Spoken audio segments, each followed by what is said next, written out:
Joshua had died. Without a strong leader, the people began to disobey God and worship other false gods. God was angry. He wanted his people to love and obey him. So he let an enemy king take over the Israelites, and they served the king for 8 years. Then the Israelites remembered how good they had it when they loved and obeyed God. They cried out to him, "Save us!" God wanted the people to love and obey him, so God raised up Othniel to rule over them as the first judge.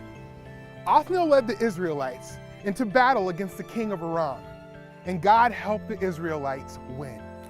The land was peaceful for 40 years. Then Othniel died. Again, Israel forgot about God. God gave the king of Moab power to attack the Israelites and defeat them. The Israelites served the king of Moab for 18 years.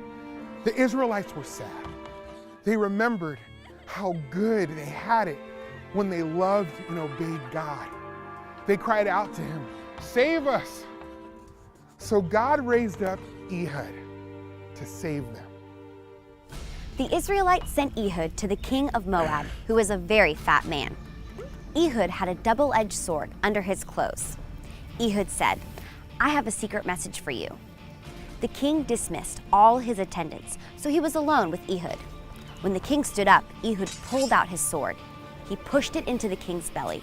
The sword was swallowed up by the king's fat. Ehud couldn't even pull it out. Ehud escaped down the porch, locking the doors of the room behind him. Ehud was gone when the king's servants came in. The door was locked, and they thought he was using the bathroom. They waited, but the king never opened the door.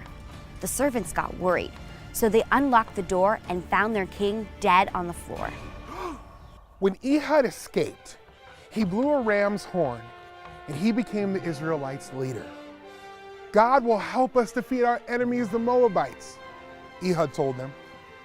So the Israelites battled the Moabites and took control over them. There was peace in the land for 80 years. When Ehud died, the Israelites forgot about God again.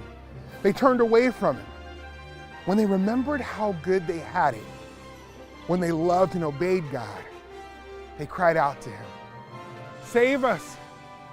God sent a third judge, Shamgar, to save them. The judges saved the people from the consequences of their sin, but not the cause of it. God's plan was to one day send a true deliverer, Jesus, his own son, to be the king of his people. Jesus saves people from sin forever.